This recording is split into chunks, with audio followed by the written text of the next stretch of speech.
Hello everyone, welcome back to our channel. जैसे कि आपको पता है केवीएस 2025 के लिए हम अपने टीजीटी साइंस की बायोलॉजी को कवर कर रहे हैं, जिसमें हम सेल टॉपिक को कवर कर चुके हैं, टिश्यू टॉपिक को कवर कर चुके हैं, लाइफ प्रोसेस को कवर कर चुके हैं, कंट्रोल एंड कोऑर्डिनेशन को कवर कर चुके हैं। उसके बाद हमारी नेक्स्ट यूनिट थी रिप्रोडक्शन। तो रिप्रोडक्शन हम क्लास 10 से कवर कर चुके हैं। उसके बाद हम कवर कर रहे हैं अपनी क्लास 12 की जो रिप्रोडक्शन यूनिट है।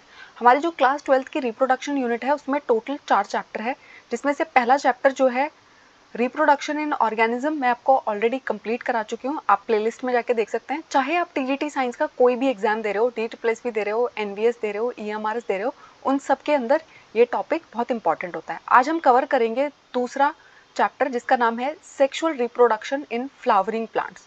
तो फ्लावरिंग प्लांट्स के अंदर सेक्सुअल रिप्रोडक्शन कैसे होता है, आज हम ये देखेंगे। तो आपको पता है हमारे जो फ्लावरिंग प्लांट्स है वो है कौन? आपको पता है हमारे प्लांट किंगडम को अगर हम देखते हैं तो उसको हम किस किस में डिवाइड करते हैं? Thallophyta, bryophyta, pteridophyta, gymnosperm and angiosperm. जिसमें से एंजियोस्पर्म से हमारे वो वाली फाइलम होते हैं जिसके पास क्या प्रेजेंट होते हैं? फ्लावर्स प्रेजेंट होते हैं। और यहाँ पर फ्लावर्स क्यों प्रेजेंट है? ये किसका काम करते हैं? रिप्रोडक्टिव ऑर्गन का काम करते हैं। अगर आप एक फ्लावर को देखते हो तो उसके अंदर आपको क्या क्या दिखाई देता है? आपको उसके अंदर सेपल्स दिखाई देंगी, पेटल्स दिखाई देंगी, मेल रिप्रोडक्टिव स्ट्रक्चर दिखाई देगा, फीमेल रिप्रोडक्टिव स्ट्रक्चर दिखाई देगा। मेल रिप्रोडक्टिव स्ट्रक्चर को हम एंड्रोशियम बुलाते हैं, फीमेल रिप्रोडक्टिव स्ट्रक्चर को हम गाइनोशियम बुलाते हैं। अब हम देखते हैं अपने फ्लावर को। तो फ्लावर के अंदर आपको क्या दिखाई दे रहा है? ये ग्रीन वाला पार्ट दिखाई दे रहा है जिसको हम क्या बुलाते हैं? सेपल बुलाते हैं। उसके बाद आपको बहुत ही ब्राइट कलर का क्या दिखाई दे रहा है?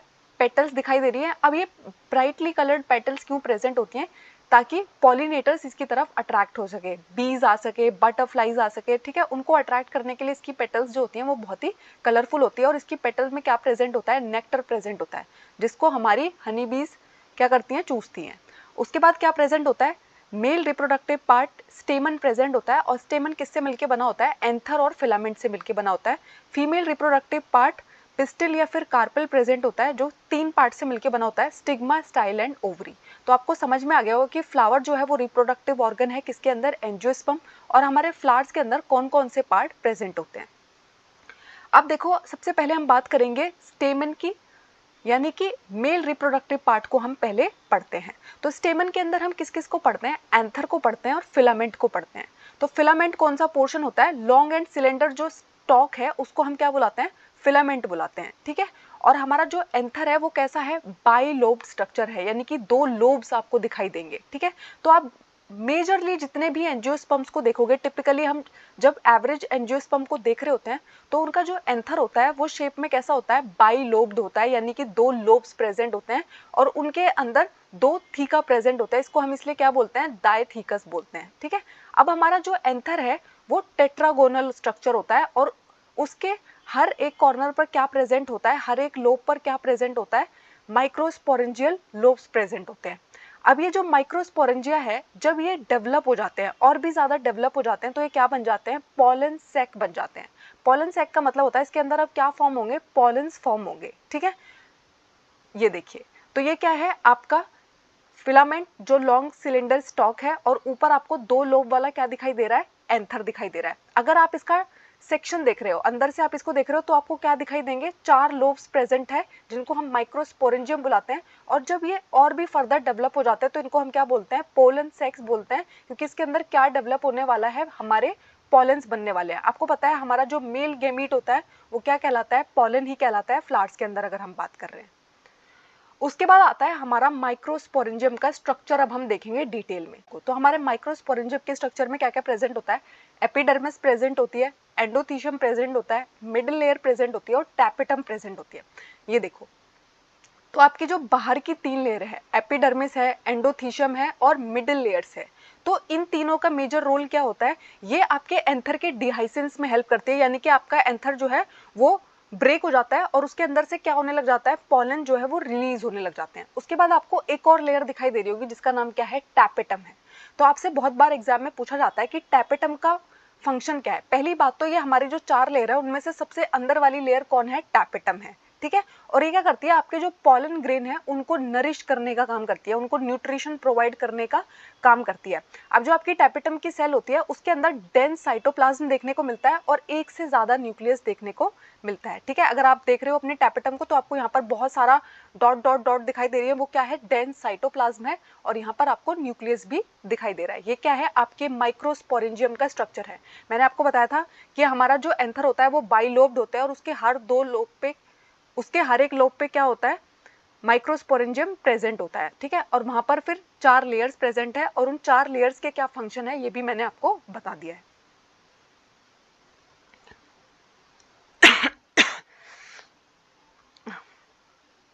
फिर आता है माइक्रोस्पोरोजेनेसिस का मतलब क्या होता है।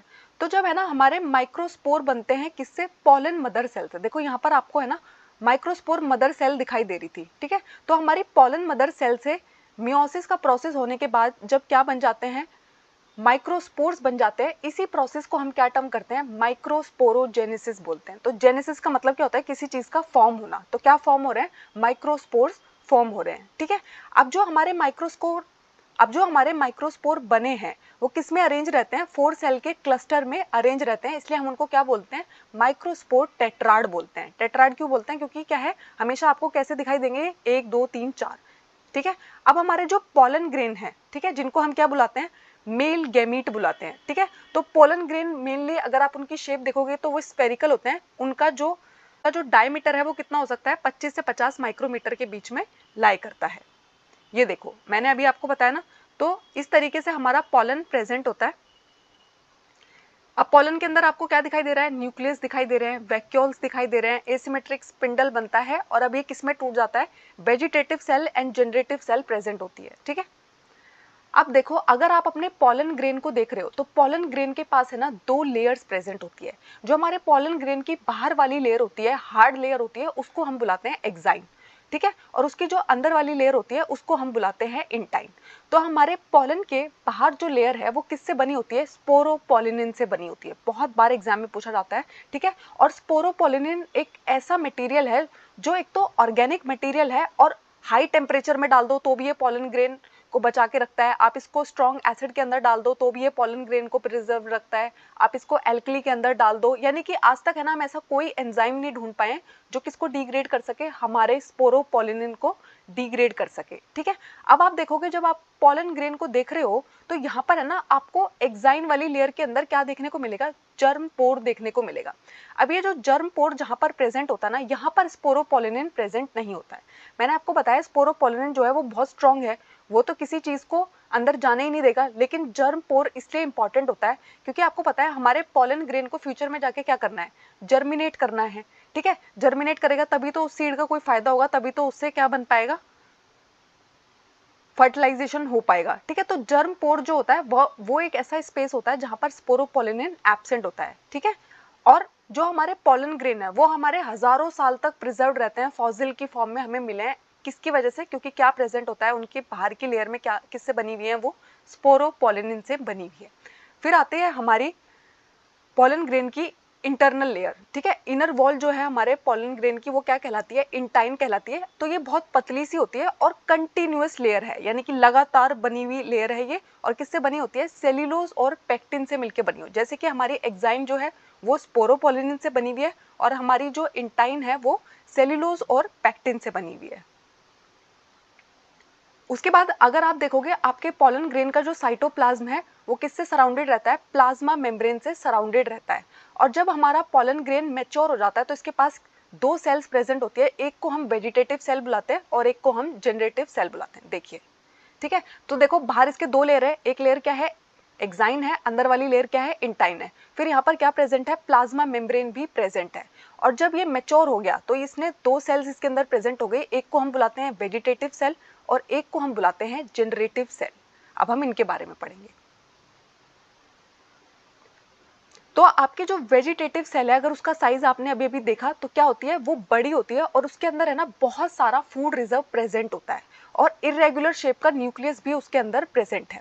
और अगर आप जनरेटिव सेल को देखोगे तो वो स्मॉल होती है और साइटोप्लाज्म में फ्लोट कर रही होती है, ठीक है। वेजिटेटिव सेल का जो साइटोप्लाज्म है उसी के अंदर फ्लोट कर रही होती है। अब यहाँ पर आपको क्या देखने को मिलेगा, स्पिंडल शेप्ड आपको डेंस साइटोप्लाज्म देखने को मिलेगा, न्यूक्लियस देखने को मिलेगा।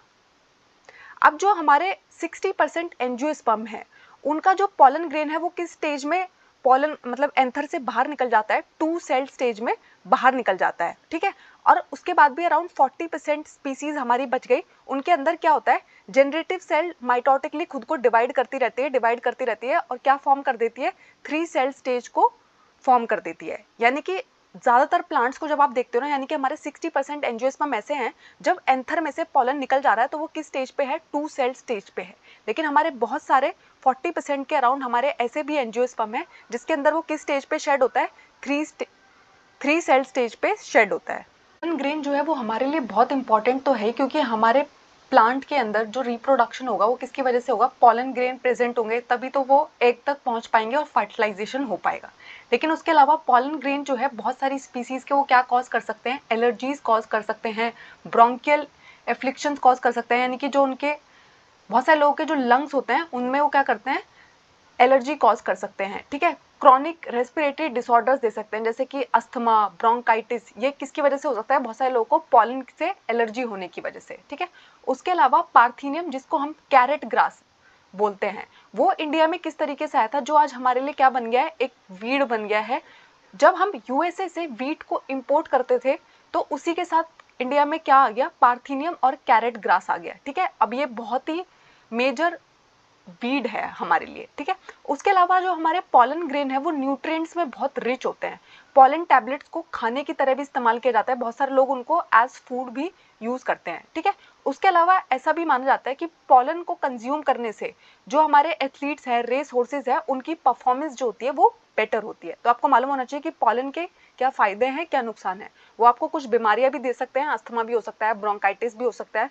उसके अलावा वो फूड की तरह इस्तेमाल किए जा सकते हैं, परफॉर्मेंस इंक्रीज करने के लिए यूज किए जा सकते हैं, न्यूट्रिएंट का रिच सोर्स होते हैं। अब देखो एक वर्ड होता है पॉलन ग्रेन वाइबिलिटी। तो देखो पॉलन जो है वो रिलीज तो हो गया, पर वो वाइबल है कि नहीं, वो जर्मिनेट कर सकता है कि नहीं। तो बहुत सारी हमारे ऐसी क्रॉप्स होती है, जैसे कि हमारी जितनी भी सीरियल क्रॉप्स है, यानी कि हमारे जो चावल है, गेहूं है, उनके अंदर हमारा पॉलन ग्रेन जैसे ही रिलीज होता है ना, उसके 30 मिनट के अंदर ही वो अपनी वाइबिलिटी लूज कर देता है, ठीक है।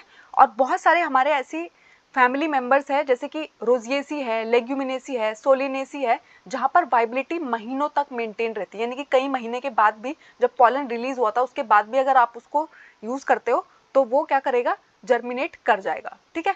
अब जो हमारे पॉलन ग्रेन है उसको स्टोर करके रखते हैं हम किसके अंदर, -196 डिग्री सेल्सियस लिक्विड नाइट्रोजन के अंदर। और आपको पता है जब हम किसी भी चीज को इसमें प्रिजर्व करते हैं, लिक्विड नाइट्रोजन -196 डिग्री पर उसको प्रिजर्व करते हैं, तो इसको हम, इस प्रोसेस को हम क्या बुलाते हैं, क्रायो प्रिजर्वेशन बुलाते हैं, ठीक है। तो अपने पॉलन ग्रेन को हम फ्यूचर यूज के लिए प्रिजर्व करके रखना चाहते हैं तो आप क्या कर सकते हो, क्रायो प्रिजर्वेशन का इस्तेमाल कर सकते हो।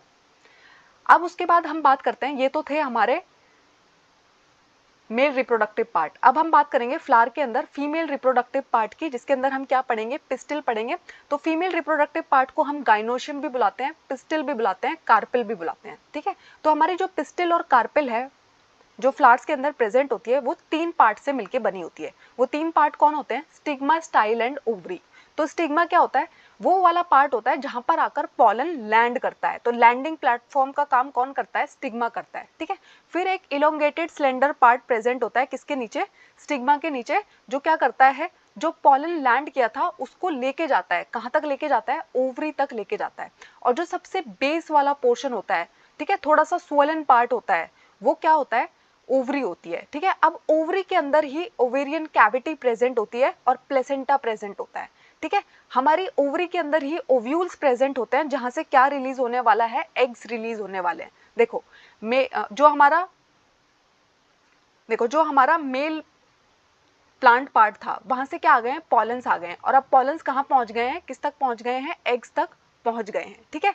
अब जो ओव्यूल्स होते हैं वो किसी ओवरी में एक भी हो सकता है, जैसे हमारे वीट, पेडी, मैंगो, इनके अंदर क्या होता है, एक ही ओव्यूल प्रेजेंट होता है। और कुछ में ना बहुत सारे ओव्यूल्स प्रेजेंट। जब भी आपने पपीते को कट किया है, वाटरमेलन को कट किया है, तो आपने देखा है उसके अंदर से ना बहुत सारे सीड्स निकलते हैं। तो आपको पता है ना हमारे ओव्यूल्स क्या फॉर्म करते हैं, सीड फॉर्म करते हैं, ठीक है।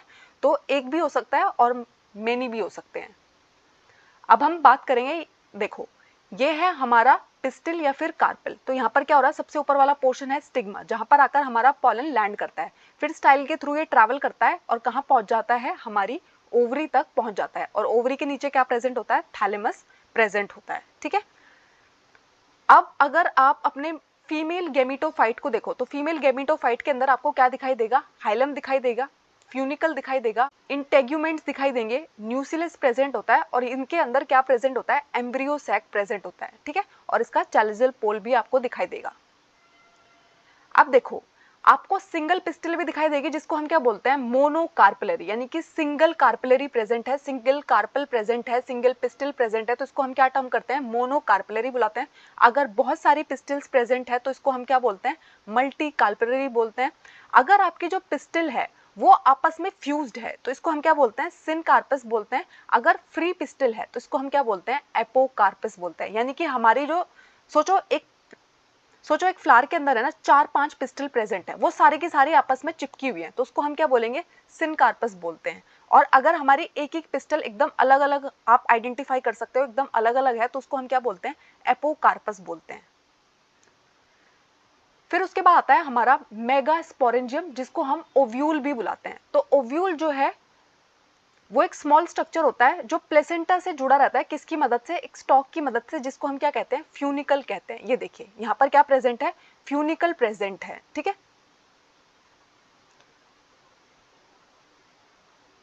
तो हमारी जो ओव्यूल की बॉडी होती है वो फ्यूनिकल रीजन के साथ क्या करती है, फ्यूज रहती है, कहां पर, हाइलम में। ठीक है, अब हाइलम क्या दिखाता है, ये जो स्पेस है ओव्यूल और फ्यूनिकल के बीच का जो जंक्शन है वो किससे रिप्रेजेंट होता है, हाइलम से रिप्रेजेंट होता है। ठीक है, अब हमारा जो ओव्यूल है उसके पास है ना प्रोटेक्टिव एनवेलप प्रेजेंट है, यानी कि उसको है ना किसी से भी प्रोटेक्ट करने के लिए उसके पास कुछ आउटर लेयर्स प्रेजेंट है, जिसको हम क्या बोलते हैं, इंटेग्यूमेंट्स बोलते हैं। ठीक है, इंटेग्यूमेंट्स किसको सर्कल करके रखते हैं, न्यूसिलस को सर्कल करके रखते हैं।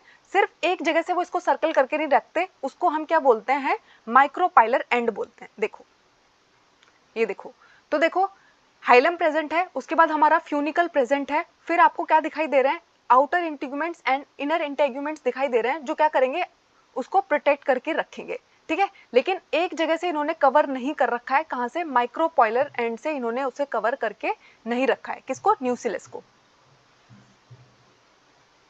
तो ऊपर वाला एंड है उसको हम माइक्रोपाइलर एंड बोलते हैं, और उसके अपोजिट जो एंड होता है, उसके बेस पार्ट में जो एंड होता है उसको हम चैलिजल एंड बोलते हैं। देखो ऊपर आपको दिखाई क्या दे रहा है, माइक्रोपाइलर पोल दिखाई दे रहा है, नीचे आपको क्या दिखाई दे रहा है, चैलिजल पोल दिखाई दे रहा है।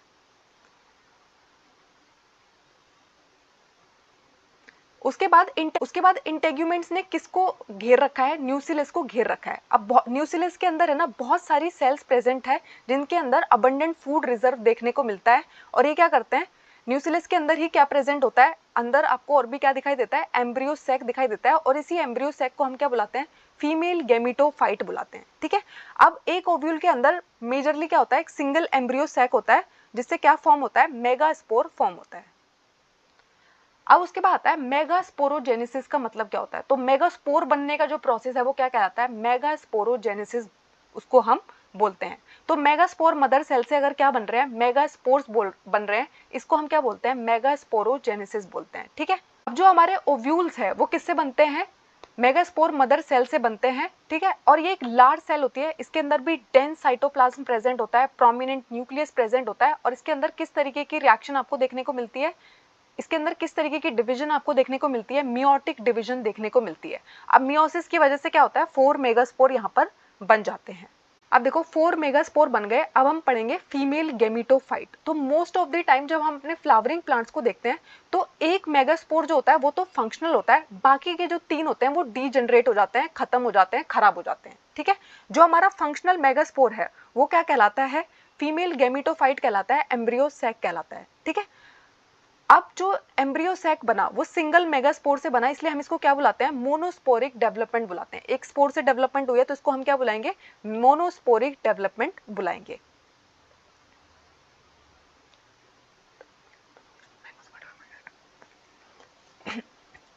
अब देखो 4 माइक्रोस्पोर बने थे, जिसमें से 3 डीजनरेट हो गए, एक फंक्शनल था। अब हमारा जो एक फंक्शनल था उसके अंदर क्या होता है, बहुत सारा माइटोसिस होता है। ठीक है। अब क्या होता है, माइटोसिस होने के बाद क्या बनता है, 2 न्यूक्लिएटेड एम्ब्रियो सैक बनता है। उसके बाद और ज्यादा माइटोटिक डिवीजन होता है, अब क्या बन जाता है, 4 न्यूक्लियस बन जाता है। फिर और ज्यादा होता है तो क्या बन जाता है, 8 न्यूक्लिएटेड एम्ब्रियो सैक बन जाता है। ठीक है, तो माइटोटिक डिवीजन जो हो रही है वो क्या है, पहले आपको 2 सेल मिली, फिर आपको 4 सेल मिली, फिर आपको 8 सेल मिली। अब जब हमारी 8 न्यूक्लिएटेड स्टेज आ जाती है तो यहाँ पर क्या होता है, सेल वॉल्स जो है वो टूट जाती हैं और फीमेल गैमेटोफाइट या फिर एम्ब्रियो सैक हमें मिल जाता है। ठीक है, ये देखिए, ये हमारा माइक्रोपाइलर एंड था, ये न्यूक्लियस है और यहाँ पर मेगास्पोर मदर सेल प्रेजेंट है। अब इसने क्या किया, मेगास्पोर मदर सेल ने क्या बनाया, डायड बनाया। ठीक है, पहले आपको 2 सेल दिखाई दे रही है, 2 से अब कितनी बन गई है, 4 बन गई है, 4 से कितनी बन गई है, 8 बन गई है। 8 सेल्स किस तरीके से डिवाइड हो जाती है, आपको 3 सिनर्जिड्स के पास दिखाई दे रही है, फिर आपको क्या दिखाई दे रहे हैं, 2 पोलर न्यूक्लियाई दिखाई दे रहे हैं और एंटीपोडल एंड पर भी क्या प्रेजेंट है, 3 सेल्स प्रेजेंट है। ठीक है, इस तरीके से हमारी 8 सेल जो है वो अपने आप को अरेंज कर लेती हैं।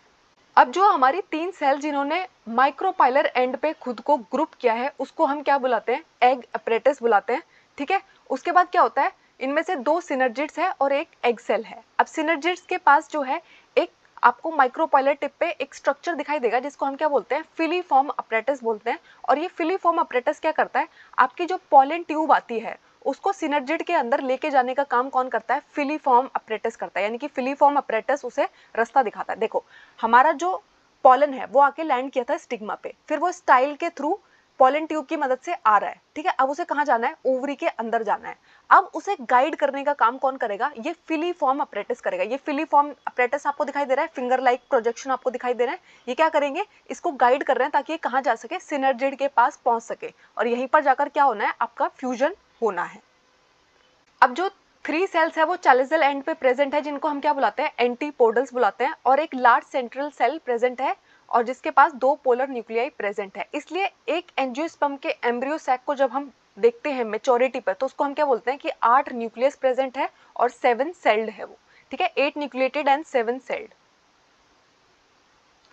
उसके बाद आता है ये सब कुछ हुआ। ठीक है, आपने देखा मेल गैमीट कैसे बनते हैं, आपने देखा फीमेल गैमीट कैसे बनते हैं। अब उनके बीच में ट्रांसफर कैसे होने वाला है, तो पॉलन ग्रेन का जो ट्रांसफर है एंथर से वो स्टिग्मा के पास जो पहुंचने वाला है, इस प्रोसेस को हम क्या टर्म करते हैं, पॉलिनेशन टर्म करते हैं। अब पॉलिनेशन के परागण के बहुत सारे प्रकार होते हैं। ठीक है, पॉलिनेशन के टाइप में सबसे पहले आता है सेल्फ पॉलिनेशन या फिर ऑटोगैमी।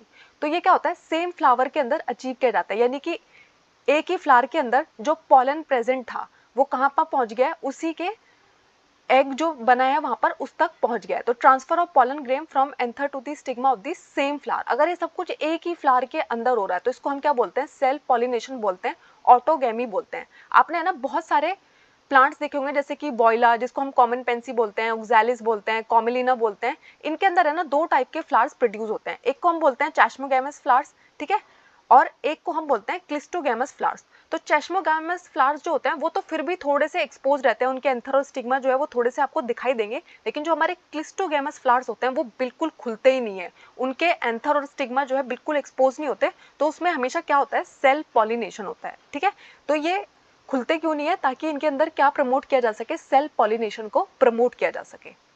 अब देखो, इसको हम कहते हैं पॉलिनेशन। ठीक है, तो पॉलन ग्रेन क्या हुआ, एंथर से निकला और कहाँ पर पहुंच गया, सेम फ्लावर के ही स्टिग्मा पर अगर लैंड कर गया है तो इसको हम क्या बोलते हैं, पॉलिनेशन बोलते हैं। कभी कभी तो ये प्रोसेस अपने आप हो जाता है, कभी कभी सेल्फ पॉलिनेशन में तो खुद हो जाएगा, लेकिन दूसरे वाले प्रोसेस में हमें किसी की मदद लगेगी, उसको हम क्या बोलते हैं, पॉलिनेटर बोलते हैं। ठीक है, अब देखो इसके डिफरेंट टाइप है। दूसरा टाइप आता है जिटनोगैमी। तो जिटनोगैमी में क्या होता है, एंथर से स्टिग्मा पे तो पहुंच रहा है लेकिन सेम फ्लावर तक नहीं पहुंचेगा, सेम प्लांट पे जो दूसरा फ्लावर लगा हुआ है, एक प्लांट पे एक ही फ्लावर तो नहीं लगा होता, दूसरा कोई फ्लावर भी लगा होगा, तो अगर एक फूल में से निकल के दूसरे फूल को जाके क्रॉस कर रहा है तो इसको हम क्या बोलते हैं, जिटनोगैमी बोलते हैं। ठीक है, ये एक तरीके का क्रॉस पॉलिनेशन है, लेकिन ये ऑटोगैमी से ज्यादा मैच करता है। फिर आता है जीनोगैमी, जिसको हम क्या बोलते हैं, क्रॉस पॉलिनेशन बोलते हैं। यहाँ पर 2 डिफरेंट प्लांट्स की बात हो रही है। पपाया का एक प्लांट कहीं बहुत दूर लगा हुआ था, उसका मेल पॉलन निकला और वो किसी फीमेल पपाया के प्लांट पे जाके गिरा। 2 डिफरेंट प्लांट्स की बात हो रही है यहाँ पे, यानी कि एक प्लांट अलग जगह पे है, दूसरा प्लांट एक अलग जगह पे है। ठीक है, इसको हम क्या बोलते हैं, जीनोगेमी बोलते हैं। ठीक है, इसको आप ऐसे समझिए, इससे आप समझ पाएंगे। सेल्फ पॉलिनेशन के एग्जाम्पल होते हैं ऑटोगेमी एंड जिटनोगेमी, और क्रॉस पॉलिनेशन के एग्जाम्पल होते हैं जीनोगेमी। तो ऑटोगेमी में क्या होता है, एक ही फ्लावर के अंदर सब कुछ हो रहा है। जिटनोगेमी में क्या हो रहा है, फ्लावर तो दो है लेकिन प्लांट सेम है। ठीक है, लेकिन जीनोगेमी में क्या होता है, दो डिफरेंट प्लांट है, दो डिफरेंट फ्लावर्स है। ठीक है, सेम प्लांट पे भी नहीं होगा यहाँ पे। अब हमारे जो पॉलिनेशन के परागण के एजेंट है वो बायोटिक भी हो सकते हैं और एबायोटिक भी हो सकते हैं, यानी कि लिविंग भी हो सकते हैं और नॉन लिविंग भी हो सकते हैं। तो पॉलिनेशन में हमारी हेल्प कौन करता है, हवा करती है। ठीक है, तो आपने बहुत बार देखा होगा कि जैसे ही बहुत तेज हवा चलती है तो बहुत सारे पॉलन जो है वो उड़ जाते हैं उसके साथ, और वो जाके किसी फ्लावर को क्या कर देते हैं, पॉलिनेट कर देते हैं। ठीक है, अब जो हवा से जिनका पॉलिनेशन होना है, तो ऐसे पॉलन ग्रेन क्या होने चाहिए, बहुत हल्के होने चाहिए, नॉन स्टिकी होने चाहिए, ताकि वो हवा के साथ आराम से एक जगह से दूसरी जगह जा सके। तो वेल एक्सपोज स्टेमन्स प्रेजेंट होते हैं यहाँ पर। और मोस्टली इसके एग्जांपल कौन है, आपका जो कॉर्न कॉब होता है, यानी कि जो भुट्टे का प्लांट होता है, आपके जितने भी ग्रासेस होते हैं वो सब क्या दिखाते हैं, उनमें पॉलिनेशन कैसे हो रहा होता है, हवा की मदद से हो रहा होता है। फिर है ना, बहुत सारी ऐसी स्पीसीज भी है, अराउंड 30 जनरा ऐसी भी है जहाँ पर पॉलिनेशन किसकी मदद से हो रहा होता है, पानी की मदद से हो रहा होता है। मोस्टली मोनोकॉट्स है ये। ठीक है, तो इसमें क्या होता है, पानी के अंदर ट्रांसपोर्ट हो रहा होता है, मेल गैमीट को फीमेल गैमीट तक ले जाने का काम कौन कर रहा है, पानी कर रहा है। जैसे कि हमारी जितनी भी एल्गी है, ब्रायोफाइट्स है, टेरिडोफाइट है, ये सब में क्या होता है, पानी मदद करता है। बेसिलनेरिया, हाइड्रीलिया, जोस्टेरा, ये सारे प्लांट्स क्या शो करते हैं, पॉलिनेशन बाय वाटर शो करते हैं। अब देखो यहाँ पर जो पॉलन ग्रेन है वो पानी में भीग नहीं जाए तो उसके बाहर एक म्यूसिलिजेनियस कवरिंग प्रेजेंट होती है, तो उसे गीला होने से बचाने के लिए उसके पास एक कवरिंग प्रेजेंट है। ठीक है, अब जो पॉलिनेशन है वो मधुमक्खियों की मदद से भी करा जा सकता है, बटरफ्लाई की मदद से करा जा सकता है, बीटल्स की मदद से किया जा सकता है, वॉस्प की मदद से किया जा सकता है, आंट, मॉथ, ये सब हमारी मदद कर सकते हैं। और आपने देखा होगा हमारे फ्लावर्स जो होते हैं वो बहुत ही सुंदर होते हैं, बहुत ही अट्रैक्टिव कलर के होते हैं। तो वो ऐसा क्यों होते हैं, ताकि वो इन सबको अपनी तरफ अट्रैक्ट कर सके। ठीक है, तो कभी कभी आप देखोगे बहुत बड़े बड़े जो एनिमल्स होते हैं ना, यानी कि जो प्राइमेट्स है, ठीक है, रोडेंट्स है, रेप्टाइल्स है, ये भी हमारी पॉलिनेशन में समटाइम कुछ स्पीसीज में मदद कर रहे होते हैं। ठीक है, अब जितने भी हमारे इंसेक्ट पॉलिनेटेड फ्लावर्स है, यानी कि जहां पर पॉलिनेशन कौन करने वाले हैं, इंसेक्ट्स करने वाले हैं, तो आप देखोगे उनकी जो फूलों की पत्तियां होती है वो बहुत ही कलरफुल होती है, बहुत ही अच्छी उनमें से खुशबू आ रही होती है और नेक्टर में बहुत रिच होती है। जैसे ही वो हमें पॉलिनेट करते हैं तो उन्हें भी तो बदले में कुछ चाहिए ना, तो वो क्या चूसती हैं, फलों का रस चूसती हैं, जिसको हम क्या बुलाते हैं, नेक्टर बुलाते हैं। ठीक है, अब एनिमल्स जो है वो किसकी वजह से अट्रैक्ट होते हैं, कलर की वजह से, फ्रेग्रेंस की वजह से अट्रैक्ट हो जाते हैं। वो प्लांट को, फ्लावर को पॉलिनेट कर रहे हैं और बदले में उन्हें क्या मिल रहा है, नेक्टर मिल रहा है। अब कुछ कुछ ऐसे भी प्लांट्स होते हैं जिनको पॉलिनेट करने में हमारी मदद कौन करती है, मक्खियां करती हैं, बीटल्स करती है। तो इनके अंदर से है ना बहुत ही अजीब सी बदबू आ रही होती है। ठीक है, यानी कि ऐसे फ्लावर्स होते हैं जो अजीब सी स्मेल को, अजीब सी ऑर्डर को रिलीज करेंगे ताकि वो किनको अट्रैक्ट कर सके, अपनी तरफ फ्लाइज और बीटल्स को अट्रैक्ट कर सके। ठीक है, पॉलिनेशन के बदले बीज को क्या मिल जाता है, नेक्टर मिल जाता है। ठीक है, तो एक तरीके से ये क्या शो कर रहे हैं, म्यूचुअलिज्म शो कर रहे हैं, यानी कि एक दूसरे को कोई ना कोई फायदा पहुंचा रहे होते हैं। ठीक है, अब कभी कभी तो होता है कि उनको नेक्टर मिल रहा है, कभी कभी उनको कुछ और चीज चाहिए होती है। जैसे कि एक फ्लावर है जिसको हम क्या बोलते हैं, अमोरफिलस बोलते हैं। ठीक है, ये फ्लावर बहुत ही बड़ा होता है। ये क्या करता है, जो इसको पॉलिनेट करता है उसको बदले में जगह देता है ताकि वो अपने अंडों को वहां पर क्या कर सके, एक सेफ स्पेस में दे सके। ठीक है, उसके अंडों को प्रोटेक्ट करने का काम देता है, शेल्टर प्रोवाइड करने का काम करता है। उसके अलावा आपने देखा होगा एक मॉथ होता है और एक प्लांट होता है युक्का। ये दोनों के दोनों भी क्या करते हैं, एक दूसरे के बिना ये अपनी लाइफ साइकिल को कंप्लीट नहीं कर सकते। तो मॉथ क्या करता है, अपने एग्स को वो डिपॉजिट कर देता है कहाँ पर, फ्लावर के अंदर, और बदले में ये फ्लावर को पॉलिनेट कर देता है। ठीक है, तो इसको हम क्या बोलते हैं, म्यूचुअल रिलेशनशिप बोलते हैं, जहां पर एक दूसरे को आप फायदा पहुंचा रहे हैं। अब देखो जब बार बार है ना, सेल्फ पॉलिनेशन और क्रॉस पॉलिनेशन में क्या होता है, सेल्फ पॉलिनेशन जब बार बार होता रहता है तो इसकी वजह से क्या आता है, इन ब्रीडिंग डिप्रेशन आते हैं, यानी कि जो फ्लावर्स बन रहे हैं, जो सीड्स बन रहे हैं, उनकी जो क्वालिटी है वो खराब हो रही होती है। ठीक है, अगर सेम ही जीन्स, सोचो आपकी फैमिली में ना डायबिटीज है, ठीक है, बहुत सारी बीमारियां रन कर रही है, और आपके है ना सेम ही फैमिली में शादी होती रहे, तो आपके जो बच्चे हैं उनके जो जीन्स हैं वो बहुत ही खराब होंगे। ठीक है, तो ऐसा ही होता है हमारे प्लांट्स के अंदर। तो सेल्फ पॉलिनेशन बार बार होने की वजह से उनकी जो क्वालिटी है वो खराब होती है, और एक सिचुएशन आती है जिसको हम क्या बोलते हैं, इन ब्रीडिंग डिप्रेशन बोलते हैं। तो इसलिए हम क्या करना चाहते हैं, सेल्फ पॉलिनेशन को डिस्करेज करना चाहते हैं। अब इसको डिस्करेज करने के लिए ना फ्लावर्स बहुत ही स्मार्टली वर्क करते हैं। तो कुछ स्पीसीज में क्या होता है, पॉलन रिलीज हो जाता है और जो स्टिग्मा है वो अभी रिसेप्टिव नहीं हुआ, यानी कि स्टिग्मा अभी रेडी नहीं है पॉलन को लेने के लिए। ठीक है, ये तो क्या होगा, अभी स्टिग्मा रिसेप्टिव नहीं बना था और पॉलन रिलीज हो गया। कभी कभी क्या होगा कि स्टिग्मा एकदम रिसेप्टिव है लेकिन पॉलन बहुत बाद में रिसीव होगा। ठीक है, ये क्या डिस्करेज करेगा, सेल्फ पॉलिनेशन को डिस्करेज करता है। ठीक है, कुछ कुछ में क्या होगा, एंथर और स्टिग्मा जो है वो डिफरेंट पोजीशन पे प्लेस्ड है, यानी कि आपका जो एंथर है वो नीचे की तरफ प्लेस्ड है, स्टिग्मा जो है वो ऊपर की तरफ प्लेस्ड है। तो इसकी वजह से क्या होगा, वो पॉलन जो है वो रिलीज हुआ लेकिन वो स्टिग्मा तक पहुंच ही नहीं पाया। क्यों? क्योंकि उनकी पोजीशनिंग इस तरीके से हो रखी है। ठीक है, उसके अलावा प्लांट्स क्या करते हैं, यूनिसेक्सुअल फ्लावर्स को प्रोड्यूस करते हैं। यानी कि देखो, जिन प्लांट्स के अंदर सिर्फ ऐसे फ्लावर्स प्रोड्यूस हो रहे हैं जो यूनिसेक्सुअल है, यानी कि या तो सिर्फ मेल पार्ट प्रेजेंट है या तो सिर्फ फीमेल पार्ट प्रेजेंट है, तो वहां पर क्या होगा, सेल्फ पॉलिनेशन कभी हो ही नहीं पाएगा। उसके अलावा होता है सेल्फ इनकम्पैटिबिलिटी। तो ये एक जेनेटिक मैकेनिज्म है जिसमें क्या होता है, पॉलन को प्रिवेंट किया जाता है ताकि वो सेम फ्लावर को क्या ना कर दे, पॉलिनेट ना कर दे, फर्टिलाइज ना कर दे। ठीक है, तो इसमें क्या होता है, जैसे कि पॉलन स्टिग्मा पे लैंड किया, ठीक है, तो ये क्या करेगा, पॉलन ट्यूब को ही नहीं बनने देगा। यानी कि यहाँ पर हमारा स्टिग्मा क्या करता है, पॉलन ट्यूब को फॉर्म ही नहीं होने देता है। तो पॉलन ट्यूब नहीं बनेगी तो वो कहाँ तक नहीं पहुंच पाएगा, ओवरी तक नहीं पहुंच पाएगा। इसको हम क्या बोलते हैं, सेल्फ इनकम्पैटिबिलिटी बोलते हैं। ये हमारे ऐसे 4 मेथड्स हैं जिनसे हम क्या डिस्करेज कर सकते हैं, सेल्फ पॉलिनेशन को डिस्करेज कर सकते हैं। उसके बाद हमारा नेक्स्ट टॉपिक आता है पॉलन पिस्टल इंटरैक्शन। तो पॉलन पिस्टल इंटरैक्शन में क्या होता है, जैसे ही पॉलन ग्रेन आकर लैंड करता है स्टिग्मा के ऊपर, पिस्टिल के ऊपर, तो पिस्टिल के पास ये एबिलिटी होती है कि वो ये रिकॉग्नाइज कर सकती है कि ये जो पॉलन मेरे पास आया है, क्या ये राइट टाइप है, क्या ये कंपैटिबल है, क्या ये रॉन्ग टाइप है, इनकम्पैटिबल है। तो अगर राइट है, अगर उसको लगा कि ये मेरे लिए ठीक है, तो क्या करेगी, इसको प्रमोट करेगी, इसको एक्सेप्ट कर लेगी और पॉलन ट्यूब का फॉर्मेशन करेगी, और जिसकी वजह से क्या हो जाएगा, ये एग्स तक पहुंच जाएगा और फर्टिलाइजेशन हो जाएगा। अगर उसको लगा कि ये पॉलन जो है ये तो गलत इंसान है, ठीक है, ये तो बेकार इंसान है मेरे लिए, ये पॉलन मेरे लिए बिल्कुल ठीक नहीं है, तो पिस्टिल इसको क्या कर देती है, रिजेक्ट कर देती है, पॉलन जर्मिनेशन होने ही नहीं देती है, पॉलन ट्यूब की ग्रोथ को होने ही नहीं देती है। ठीक है, अब उसके बाद जब पॉलन ट्यूब बन गई और कहां पर पहुंच गया आपका पॉलन, ओवरी तक पहुंच गया है। ठीक है, अब वो कहां पहुंचेगा, ओव्यूल तक पहुंचता है, किसकी मदद से, माइक्रोपाइलर एंड की मदद से। ठीक है, और इसकी मदद कौन करता है, फिलीफॉर्म अपरेटस मदद करते हैं। मैंने आपको बताया था पॉलन ट्यूब को गाइड करने का काम कौन करता है, हमारे फिलीफॉर्म अपरेटस करते हैं। और उसके बाद हमारा पॉलन रिलीज हो जाता है, किसके पास पहुंच जाता है, सिनर्जिड्स के पास पहुंच जाता है। तो आपको मालूम होना चाहिए कि फिलीफॉर्म अपरेटस का काम क्या होता है, जो माइक्रोपाइलर एंड पर प्रेजेंट होते हैं ताकि वो पॉलन ट्यूब की एंट्री को गाइड कर सके। हाइब्रिडाइजेशन, तो आर्टिफिशियल हाइब्रिडाइजेशन में क्या होता है, फर्टिलाइजेशन फ्लावर की उसी से होती है जिससे हम चाहते हैं, यानी कि जिस पॉलन को हमने चूज किया है कि ये मेरे को एक अच्छी क्वालिटी का पॉलन लग रहा है, मैं इसी से चाहती हूँ कि ये फ्लावर जो है फर्टिलाइजेशन करे। ठीक है, लेकिन अब वो तो सेल्फ पॉलिनेशन भी हो सकता है, तो उस फ्लावर के अंदर सेल्फ पॉलिनेशन ना हो, वो उसी से पॉलिनेट हो जिससे हम पॉलिनेट करना चाहते हैं। तो उसके लिए हम क्या करते हैं, 2 प्रोसेस का इस्तेमाल करते हैं। एक प्रोसेस होता है इमेस्क्यूलेशन, दूसरा प्रोसेस होता है बैगिंग।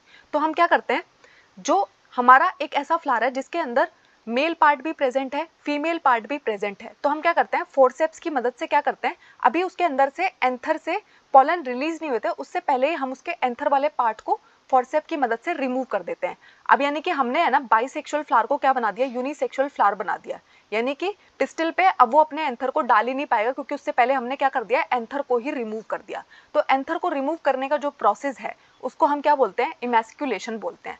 अब देखो, मैंने उससे तो रिमूव कर दिया, लेकिन मैं तो ये चाहती हूँ ना कि जिस किसी से मैं चाहती हूँ उसी से फर्टिलाइजेशन हो।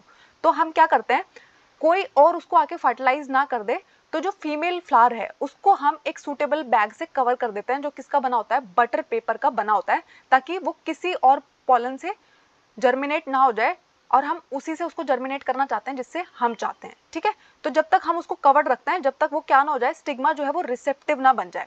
जब मुझे लगेगा कि इसका स्टिग्मा जो है वो रिसेप्टिव बन गया है, उसके बाद हम क्या करेंगे, हमारी चॉइस का जो पॉलन ग्रेन हमने पहले से उसके लिए सोच रखा था कि ये बहुत ही अच्छा है, तो उसको हम क्या करेंगे, उसके ऊपर डस्ट कर देंगे, उसके ऊपर छिड़क देंगे, और उसके बाद उसको हम दोबारा से रीबैक कर देंगे, क्लोज कर देंगे, और थोड़े दिन के बाद क्या होगा, हमें अपनी चॉइस का क्या मिल जाएगा, फ्रूट मिल जाएगा, फ्लावर मिल जाएगा। अब देखो, ये एक तरीके से क्या है, अगर आपको इसको समझने में प्रॉब्लम है, ये है अरेंज मैरिज। आपके पेरेंट्स को लगता है कि आप किसी और से शादी ना कर लो, तो वो क्या करते हैं, आपके ऊपर बहुत सारी रेस्ट्रिक्शंस लगा देते हैं, तो वो क्या है, इमेस्क्यूलेशन है।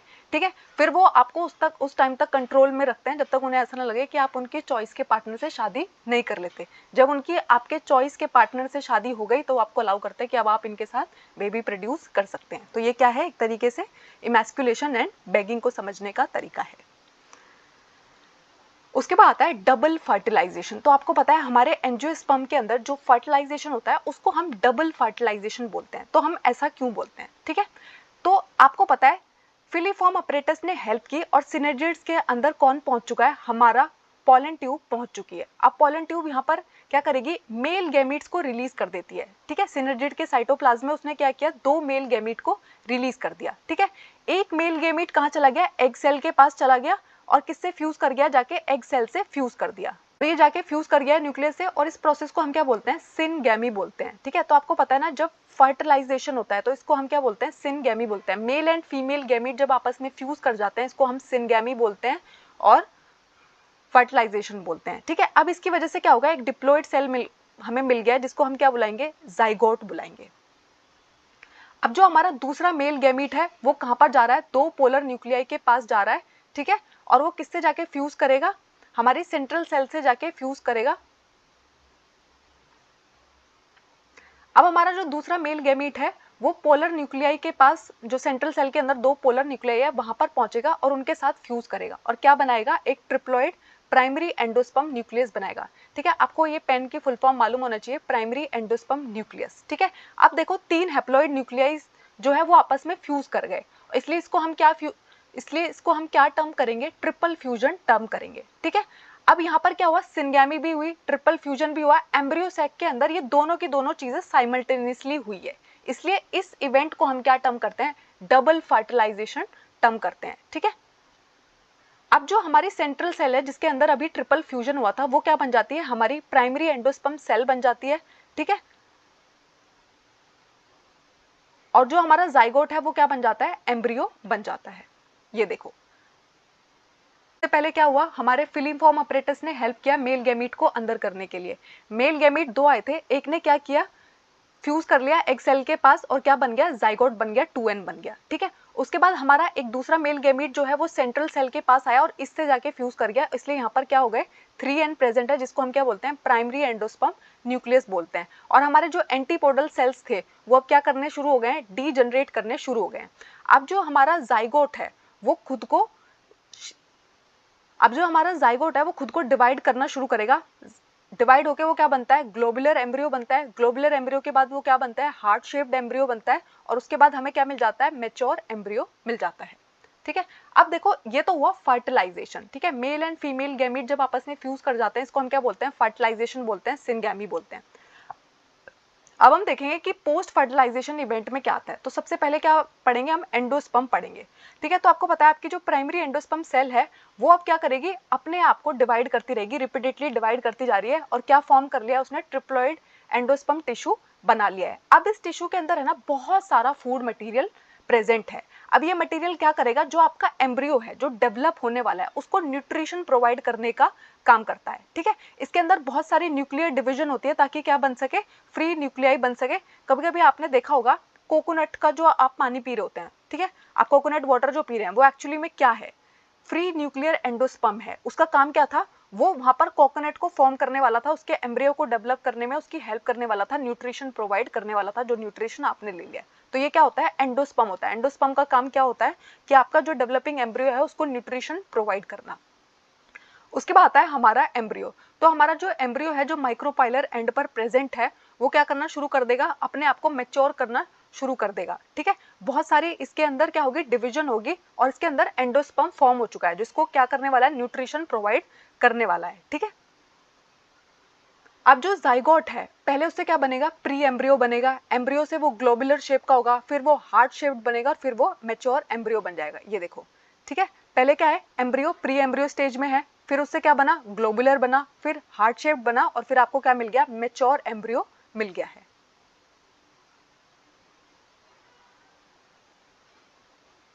अब हमारे पास है ना मोनोकोट एम्ब्रियो भी प्रेजेंट होता है और डाइकोट एम्ब्रियो भी प्रेजेंट होता है। तो सबसे पहले हम देखेंगे अपने डाइकोट एम्ब्रियो को। तो हमारे डाइकोट एम्ब्रियो के अंदर आपको क्या देखने को मिलता है, एक एम्ब्रियोनल एक्सिस देखने को मिलता है और दो कॉटलिडन्स प्रेजेंट होते हैं। इसको इसका नाम डाइकोट मिला ही किस लिए है, क्योंकि इसके अंदर क्या प्रेजेंट है, टू कॉटलिडन्स प्रेजेंट है। ठीक है, इसका जो ऊपर वाला पोर्शन है, एम्ब्रियोनल एक्सिस से ऊपर वाला जो पोर्शन है उसको हम क्या बोलते हैं, एपिकोटाइल बोलते हैं। ठीक है, जो क्या फॉर्म करने वाला है, प्लूम्यूल फॉर्म करने वाला है, शूट टिप को फॉर्म करने वाला है। ठीक है, इसका जो नीचे वाला रीजन है उसको हम क्या बोलते हैं, हाइपोकोटाइल बोलते हैं। और ये क्या फॉर्म करने वाला है, रेडिकल और रूट टिप को फॉर्म करने वाला है। और हमारी जो रूट टिप है वो किससे कवर्ड रहती है, रूट कैप से कवर्ड रहती है। उसके बाद आता है हमारा मोनोकोट एम्ब्रियो। वो किससे बना होता है, सिर्फ एक ही कॉटलिडन उसमें प्रेजेंट होते हैं। ठीक है, मोस्टली जो हमारी ग्रास फैमिली होती है वो किस टाइप की होती है, मोनोकोट होती है। ठीक है, अब ग्रास फैमिली का जो कॉटलिडन है उसका एक स्पेशल नाम है, स्क्यूटिलम बोलते हैं उसको हम। ठीक है, ये एक साइड पर प्रेजेंट होता है एम्ब्रियोनल एक्सिस के। अब यहाँ पर भी क्या प्रेजेंट है, इसके लोअर एंड में आपको क्या दिखाई देगा, रूट कैप प्रेजेंट है और एक अनडिफरेंशिएटेड शीथ प्रेजेंट है जिसको हम कॉलीरेजा बोलते हैं। ठीक है, अब एम्ब्रियोनल एक्सिस के ऊपर वाला जो पोर्शन है उसको हम क्या बोलते हैं, एपिकोटाइल बोलते हैं। ठीक है, एपिकोटाइल क्या फॉर्म करती है, शूट फॉर्म करती है। हाइपोकोटाइल क्या फॉर्म करती है, रूट फॉर्म करती है। ठीक है, ये देखो, ये है हमारा डाइकोट एंड मोनोकोट एम्ब्रियो। ठीक है, तो मोनोकोट वाले में आपको स्क्यूटिलम दिखाई दे रहा है, कोलियोपेटाइल दिखाई दे रहा है, शूट एपेक्स दिखाई दे रही है, रेडिकल दिखाई दे रहा है, रूट कैप दिखाई दे रहा है और कॉलीरेजा भी दिखाई दे रहा है। और हमारा जो डाइकोट है उसमें क्या दिखाई दे रहा है आपको, प्लूमोल दिखाई दे रहा है, दो कॉटलिडन्स प्रेजेंट है, हाइपोकोटाइल प्रेजेंट है और रेडिकल प्रेजेंट है, रूट कैप प्रेजेंट है। अब उसके बाद आता है सीड। तो आपको पता है ये सारा का सारा प्रोसेस हो ही क्यों रहा था, एंजियोस्पर्म में ये सब कुछ होता ही किस लिए, ताकि सीड का फॉर्मेशन हो सके। ठीक है, तो सेक्सुअल रिप्रोडक्शन के बाद हमें मिलता क्या है, यहाँ पर सीड्स मिलते हैं। ठीक है, तो हमारे जो सीड्स है उसको हम दो कैटेगरीज में डिवाइड कर सकते हैं। एक होते हैं नॉन एल्ब्यूमिनस सीड्स, जिनके अंदर कोई भी रेजिडुअल एंडोस्पर्म नहीं बचा है, वो पूरा का पूरा इस्तेमाल हो गया एम्ब्रियो की डेवलपमेंट करने के लिए। यानी कि जितना भी एंडोस्पर्म प्रेजेंट था वो पूरा इस्तेमाल हो गया है क्या करने के लिए, एम्ब्रियो को डेवलप करने के लिए। जैसे कि हमारी जो मटर है, हमारी जो मूंगफली है, उसमें क्या होता है, नॉन एल्ब्यूमिनस सीड का वो एग्जांपल है, क्योंकि पूरा एंडोस्पर्म यूटिलाइज हो चुका है। फिर आते हैं हमारे एल्ब्यूमिनस सीड। इसमें है ना कुछ पार्ट बच गया है, एम्ब्रियो डेवलपमेंट तो हो गया है कंप्लीट, उसके बाद भी है ना कुछ पार्ट रह गया है एंडोस्पर्म का। ठीक है, तो एल्ब्यूमिनस सीड के एग्जाम्पल कौन है, हमारा जो वीट है, हमारा जो मक्का है, हमारा जो बार्ले है, हमारा जो कैस्टर है, वो सब किसके एग्जाम्पल है, एल्ब्यूमिनस सीड के एग्जाम्पल है। ठीक है, उसके अलावा जो हमारा ब्लैक पेपर और बीट है उसके अंदर है ना आपको न्यूसिलस के रेमिनेंट्स भी देखने को मिलते हैं। ठीक है, जिसको हम क्या बुलाते हैं, पेरिस्पर्म बुलाते हैं। ये पर्सिस्टेंट न्यूसिलस जो आपको यहाँ पर देखने को मिलता है, इसको हम क्या टर्म करते हैं, पेरिस्पर्म टर्म करते हैं। अब आपको पता है हमारे जो ओव्यूल्स है वो सीड फॉर्म करते हैं, और हमारी जो ओवरी थी, फ्लावर की जो ओवरी वाला पार्ट था, वो जब पक जाता है, राइपन्ड ओवरी क्या कहलाती है, फ्रूट फॉर्म करती है। ठीक है, जैसे कि सोचो आप प्लम खा रहे हो, तो प्लम का जो आउटर वाला पूरा पोर्शन आप खा रहे हो, तो आप क्या खा रहे हो, राइपन्ड ओवरी को खा रहे हो। उसके अंदर से जो आप सीड निकलेगा वो क्या है, ओव्यूल्स है। ठीक है, वॉल ऑफ दी ओवरी जो है वो क्या फॉर्म करती है, फ्रूट की वॉल को फॉर्म करती है, जिसको हम क्या बोलते हैं, पेरिकार्प बोलते हैं। ठीक है, उसके अलावा जो इंटेग्यूमेंट्स प्रेजेंट थे, हमारे ओव्यूल्स को जो प्रोटेक्ट कर रहे थे, इंटेग्यूमेंट्स प्रेजेंट थे, वो क्या करते हैं, खुद को हार्ड बना लेते हैं, ताकि वो क्या किसका काम कर सके, सीड कोट का काम कर सके। ठीक है, यानी कि जो हमारा सीड है कभी कभी वो इनक्लोज रहता है, बाहर उसके एक सीड कोट प्रेजेंट होता है, तो वो सीड कोट और कुछ नहीं होते हैं, इंटेग्यूमेंट्स होते हैं। वो इंटेग्यूमेंट्स हार्ड हो चुके हैं और उनसे क्या बन गया है, सीड कोट बन गया है। ठीक है, अब माइक्रोपाइलर एंड जो था वहां पर एक स्मॉल पोर प्रेजेंट रहता है, क्योंकि उसी के थ्रू तो जर्मिनेट हो पाएगा ना। जब आप अपने सीड को जमीन में डालते हो, उसमें आप पानी देते हो, थोड़े दिन के बाद आप देखते हो वो स्वेलन हो जाता है और फट जाता है, क्योंकि उसके अंदर ऑक्सीजन जा रहा है, वाटर जा रहा है, सीड जर्मिनेट हो गया है। ठीक है, तो वहां पर एक हल्का सा पोर जो है वो प्रेजेंट होना जरूरी है। फिर आता है डोरमेंसी। तो डोरमेंसी एक उस पीरियड को कहते हैं जब आपका एम्ब्रियो जो है वो एक ऐसी स्टेट में एंटर कर जाता है जहां पर वो कोई एक्टिविटी शो नहीं करता, इनएक्टिव हो जाता है। ठीक है, इसको हम क्या बोलते हैं, डोरमेंट पीरियड बोलते हैं, डोरमेंसी बोलते हैं। उसके बाद आते हैं हमारे फ्रूट्स। तो हमारे फ्रूट्स को हम दो कैटेगरीज में डिवाइड करते हैं, एक होते हैं ट्रू फ्रूट और एक होते हैं फॉल्स फ्रूट। तो सच्चे फल और झूठे फल। ठीक है, तो सच्चे फल वो होते हैं जो सिर्फ किससे बने होते हैं, यानी कि पूरा का पूरा जो फ्रूट पोर्शन है वो किससे बना हुआ है, सिर्फ ओवरी से बना हुआ है, तो उसको हम क्या बुलाते हैं, ट्रू फ्रूट बुलाते हैं। जैसे कि हमारे मैंगो में होता है, कोकोनट में होता है।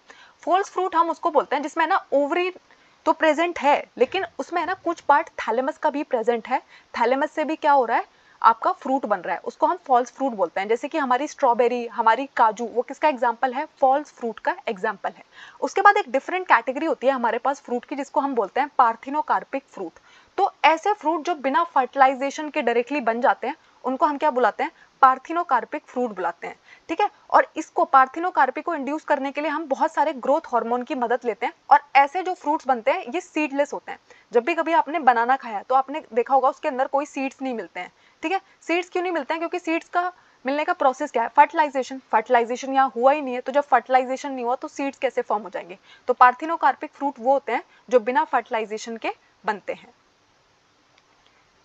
ये देखिए, ठीक है, तो आप देख रहे हो ये है हमारे फ्रूट्स। ठीक है, तो हमारा जो स्ट्रॉबेरी है जहाँ पर थैलेमस वाला पार्ट भी प्रेजेंट है, इसलिए इसको फॉल्स फ्रूट बोलेंगे। आता है एपोमिक्सिस क्या होता है और पॉलीएम्ब्रियोनी क्या होती है। ठीक है, तो कभी कभी क्या होता है जब एसेक्सुअली हमें सीड्स मिल जाते हैं, यानी कि है ना सेक्सुअल रिप्रोडक्शन नहीं हुआ है प्लांट के अंदर, एसेक्सुअल रिप्रोडक्शन हुआ है, फिर भी सीड्स बन गए हैं। ठीक है, यहाँ पे ना तो फर्टिलाइजेशन हुआ ना मियोसिस हुई और फिर भी सीड्स बन गए हैं। तो इस प्रोसेस को, इस फिनोमेना को हम क्या टर्म करते हैं? एपोमिक्सिस बुलाते हैं। और ऐसा हमें किसके अंदर देखने को मिलता है? एस्ट्रिएसी फैमिली और ग्रासिस फैमिली के अंदर ऐसा फिनोमेना देखने को मिलता है, जहाँ पर सेक्सुअल रिप्रोडक्शन के बिना ही आपको सीड्स देखने को मिलेंगे।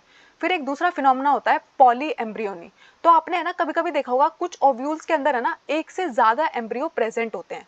ठीक है, अब एक से ज्यादा एम्ब्रियो अगर प्रेजेंट है तो इसको हम क्या बोलते हैं? पॉली एम्ब्रियो बोलते हैं। जैसे कि अगर कभी भी आप लेमन को कट कर रहे हो, आप संतरों को कट कर रहे हो, तो उसके अंदर से जो इतने सारे बीज आपको दिखाई देते हैं, ठीक है, सिट्रस फ्रूट, मैंगो, वो सब किसका एग्जाम्पल है? पॉली एम्ब्रियोनी का एग्जाम्पल है। Thank you. आई होप इस टॉपिक में आपको कोई डाउट नहीं है। अगर कोई डाउट है तो मुझे कमेंट्स में ज़रूर बताइएगा। हमारे चैनल को लाइक कीजिएगा, शेयर कीजिएगा, सब्सक्राइब कीजिएगा।